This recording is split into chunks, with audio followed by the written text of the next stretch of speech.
Dragonsong by Anne McCaffrey. Chapter 2. Honor those the dragons heed, in thought and favor, word and deed. Worlds are lost, or worlds are saved, from those dragons, dangers dragon braved. Dragon man, avoid excess, greed will bring the weir distress. To the ancient law adhere, prosper thus the dragon weir. It was easy enough at first for Manali to forget her tuning during the teachings. She wanted to do Pederone proud, so that when the new harper came, he'd find no fault in the children's recitations. The children were attentive.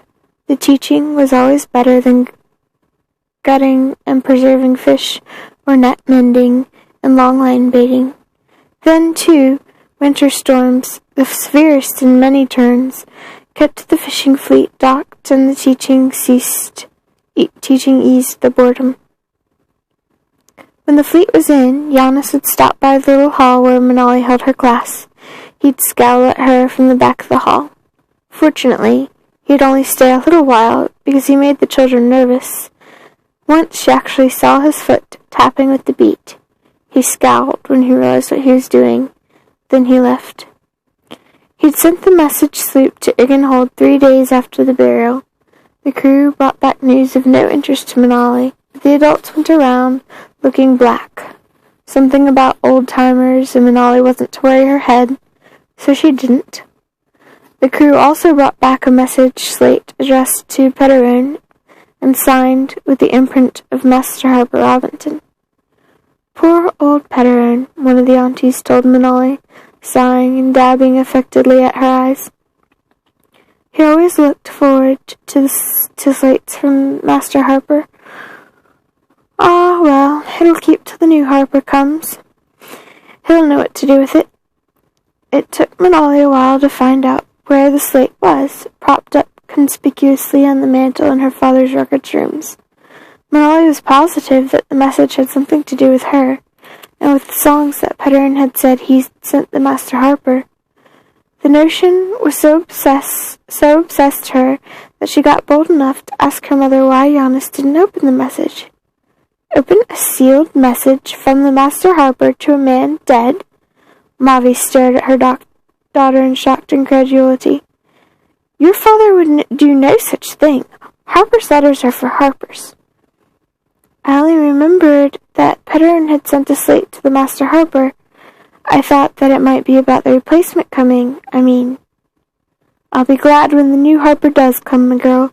You've been getting above yourself with this teaching. The next few days were full of apprehension for Manali. She conceived the idea that her mother would make Giannis replace her as teacher. That was, of course, impossible for the same reasons that had forced Giannis to make her the teacher in the first place. But it was a fact that Mavi found all the smelliest, the most boring or tedious jobs for Manali to do once her teaching duty was done, and Giannis took it to his head to appear in the little hall more frequently. Then the weather settled down into a clear spell, and the entire sea hold was kept a-run with fish. The children were excused from teaching to gather seaweed blown up by the high tides, and all the hold women set to boiling the weed for the thick juice in the stalks. Juice that kept back many a sickness and bone ailments, or so the old aunties said, but they'd find good out of any bad and the worst of any blessing.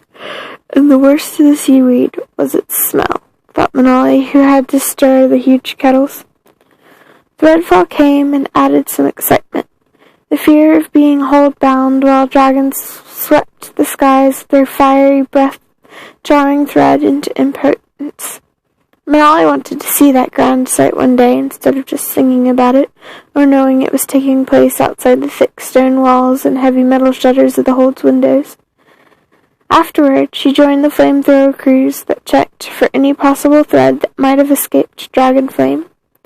Not that there was much for thread to eat in the wind-swept bare marshes and bogs of Half-Circle Seahold. The barren rock palisades that made Half-Circle bore no greenery at all, winter or summer, but it was wise to check the marshes and beaches. Thread, marshberry, sea beach, plums, bushes burrow into the roots and multiply and eat anything green and growing until the coast was bare as a rock. Flame crewing was cold work, but it was a distinct pleasure for Manali to be out of the hold in the rough air. Her team got as far as the Dragonstones to the south. Petterin had told her that those stones, standing offshore in the treacherous waters, had once been part of the palisade, probably hollowed with caves like the stretch of the cliff.